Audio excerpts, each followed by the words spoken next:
Oh my god, holy fucking cornball. I have to turn that shit off. Shut the fuck up. Damn! I guess we're gonna need to do a new one. Shh. But like, what the fuck do I, like, what genre do I even do?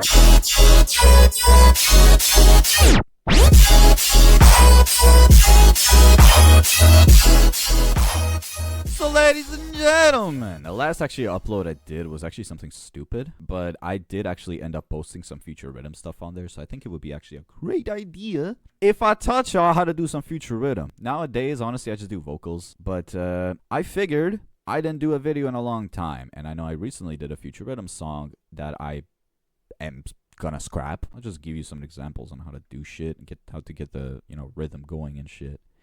Rhythm. So, when you're doing future rhythm, you should probably consider your BPM. Like, people do it like around 115 to above like maybe like 45. How do we do future rhythm? To be fucking fair, it's a little difficult. So I found a sample from this completely random ass site. So the sample does actually sound good. However, it's kind of empty, so I added a piano on top of that.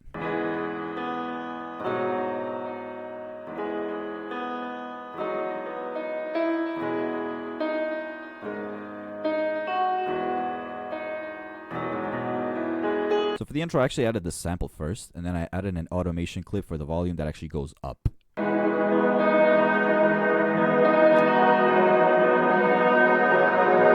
So this is the complete melody I used for the drop without any drums.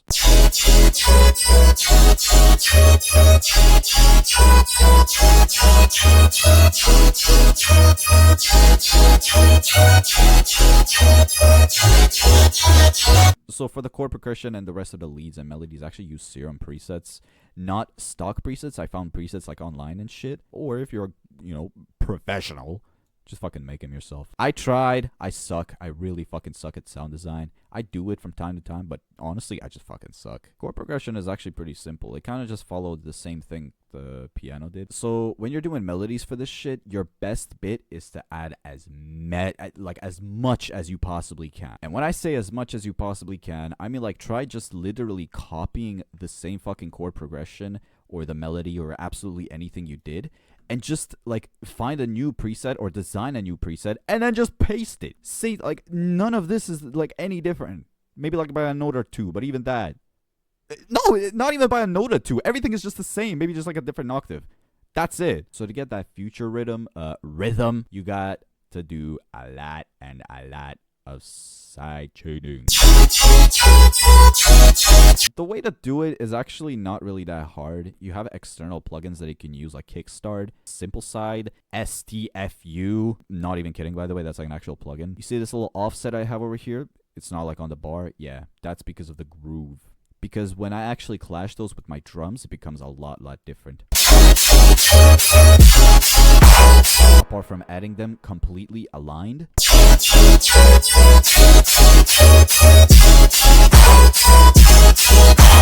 The way I actually sidechained it is I use my beloved Fruity Balance. The way I did it is actually pretty straightforward. You just kind of select the bar where you want it to like be. Then you're just going to create an automation clip, and you can actually take it from there. So I designed my sidechain to be a little longer on the fade in and shorter on the fade out. Sometimes you don't really need the fade out, and if you don't really need the fade out, then you can also just use Kickstart because you have free presets and shit on there. That works fine, but you're not really gonna get the same rhythm. I've talked about this. So when I'm sidechaining my stuff, I often leave a high fade in, a long hold, and then a fade out. The fade out of the sidechain is actually really important in some cases because it's really going to get you a lot more groove and a lot more feel to your shit. So here's without the fade out. And here's with the fade out. Oh yeah, additional info, I actually use a high pass to make my sidechain, which also does good because it gives it that lasery feel. To be honest, drums are probably like one of the easiest things you can do in here because it's literally just a kick, ride, and a clap, or a hat, completely preferable. So when you actually add your shitty 8-step kick pattern, your 4-step ride or hat or whatever, and your shitty clap, it should honestly sound pretty boring most of the time. So what do you do to fix that? You add groove. You can do it manually by just opening the piano roll and just kind of moving it. Or you could do what I do and open the sample, click this little wrench over here, and you see this time, shift, pull it up. On to the mixing. So mixing our drums is probably one of the least of your worries because it's just awfully simple. So if your regular hi-hat or ride or whatever the hell you're using doesn't actually already fit properly in the beat, or it just sounds too quiet, don't try just turning it up. That's lame. It's really not going to do much. Oftenly, I add reverb where I put the wet knob all the way up, the decay knob all the way down, the high cut about 13 maybe kilohertz, and completely drench the low cut. Simply to give the sound a little more room and make it a little wider.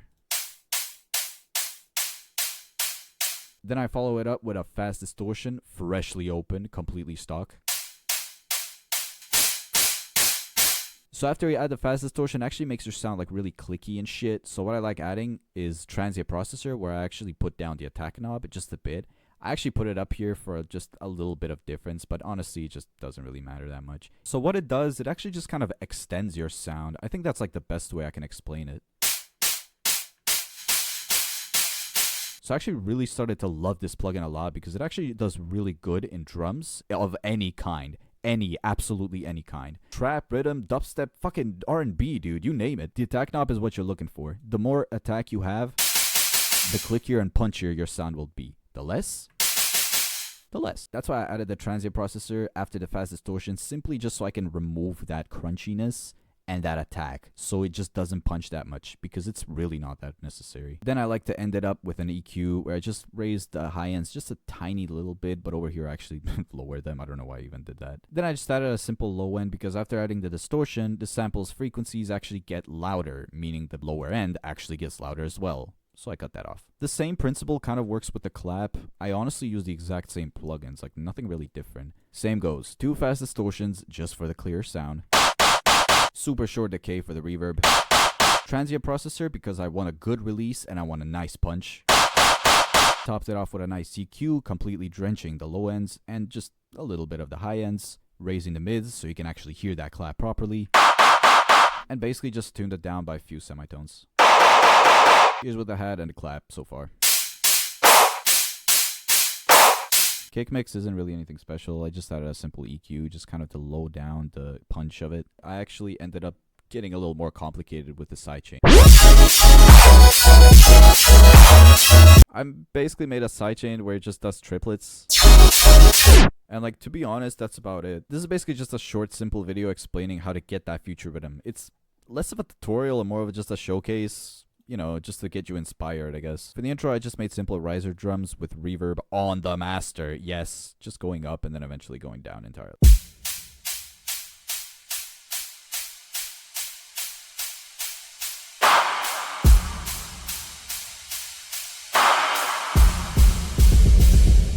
I think this is another really cool thing I should showcase you. How to get this exact sound. The way I did that is basically just isolating the melody without the sidechain. Then I would open up an Edison on the master, hit record, and then just play for like a solid second on the start. That's all you need. After you do that, you just select a small portion of it, completely small, doesn't really have to be anything special. Control X to delete those parts, by the way. Then what you do is you add reverb right here, and you copy these settings right here.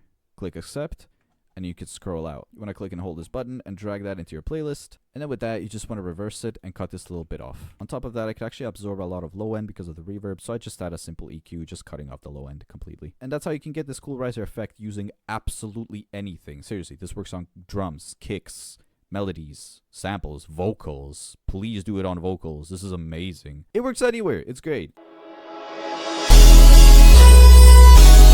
Anyways, yeah, enough mumbling. I just added my tags, this riser, tape stop, and let's get it going.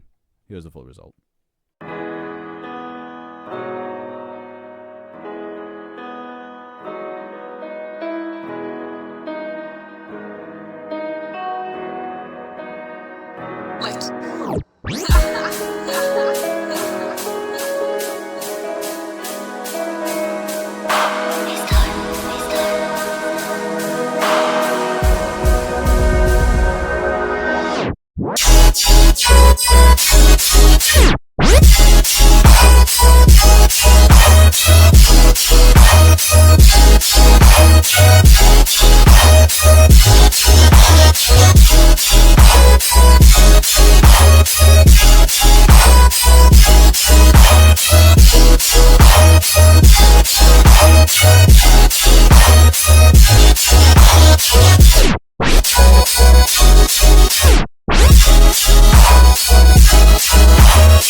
So yeah, that's honestly about it. Again, this is more of just a showcase and a tutorial to get people inspired. But if you learn something new from this, then that's great. Anyways, yeah, this is going to scraps. Yeah, fuck this shit. No.